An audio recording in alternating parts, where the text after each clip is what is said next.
The world belongs to the fearless. Well, the video world seems to anyway. If you can throw yourself in front of a lens without fear and broadcast a message others find valuable, you can write your own ticket. And if YouTube is any indication, millions are doing just that. Millions more are trying, but millions more are keeping themselves invisible. So if things aren't going that well for you in front of the lens, I don't think you can afford to ignore it. And if you aren't even representing yet, that can be a choice. But if you're watching this, maybe not a choice you're happy with. Today, I'd like to give you a new way to remove every fear you have about being on camera.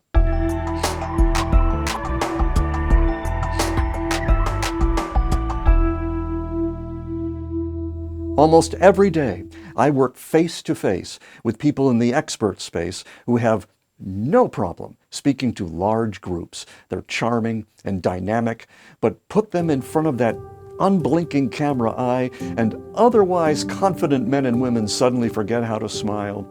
Their bodies and heads freeze up, and the only expression on their face is the same one you might see on a deer just before it gets hit. But why? Well, smarter folk than I have asked that question for years. And for years, all we've been offered is, well, hey, that's just a sign this is important to you, so buck up. Or pretend you're talking to a sympathetic friend. Or, well, it's a time-delayed conversation, it's just that the other side hasn't responded yet. You can tell someone to buck up. That doesn't mean they know how to do the bucking. Some have a hard time visualizing that mythical friend who somehow pulls all this magic out of you. And as for that delayed conversation, that's not really what's happening, is it? You have no idea if someone is sitting, waiting to respond. So those standard approaches about how to gain camera fearlessness are of limited benefit. But it's actually worse than that, because each of them fosters a way of seeing yourself that actually ups the fear factor, because each of them puts your sense of self at the tender mercy of others. I'm talking about giving your power away to strangers. When you do that, at least for that moment, you stop creating value and instead let others tell you what your value is. That's the reason someone can speak confidently to a room full of people. They're literally feeding off the energy of their audience. And the more they take that in, the more energy they exude. I know you've seen it. The speaker who starts their presentation almost in a whisper. And then someone laughs for the first time and they get a little bolder. Hey, this is cool, this might work. Next thing you know, they're running down the aisles, fist bumping everybody in sight. But now, that person who's defining themselves by what a group of strangers thinks is sitting in front of a camera, all alone, and they're lost. So, what if, instead of looking outside themselves for validation, they look at the expertise they've developed over years, their invisible authority?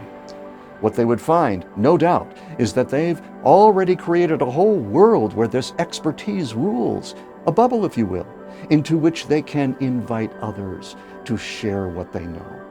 In this world, it doesn't matter if someone likes your truth or not. It's your world and no one else's. The visible expert knows it, but has no need to brag about it. It speaks for itself. The visible expert speaks to the camera from a place of power, from a place no one else is allowed to touch. And that is attractive. You know why?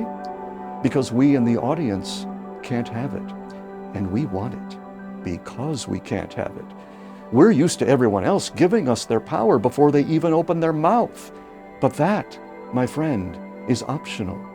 If you want to give your power away, that's your business. But being confident on camera is not the reward for doing that. And even if you could somehow get through the moment by sheer force of will, is it worth it?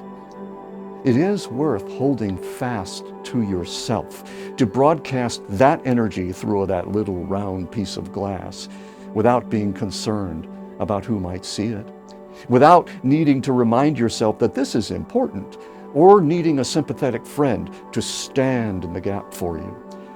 It's only you who will make a real connection with someone who otherwise would have no idea who you are, let alone what you can do for them. Speak only out of your true self. Anything else is a waste of talent.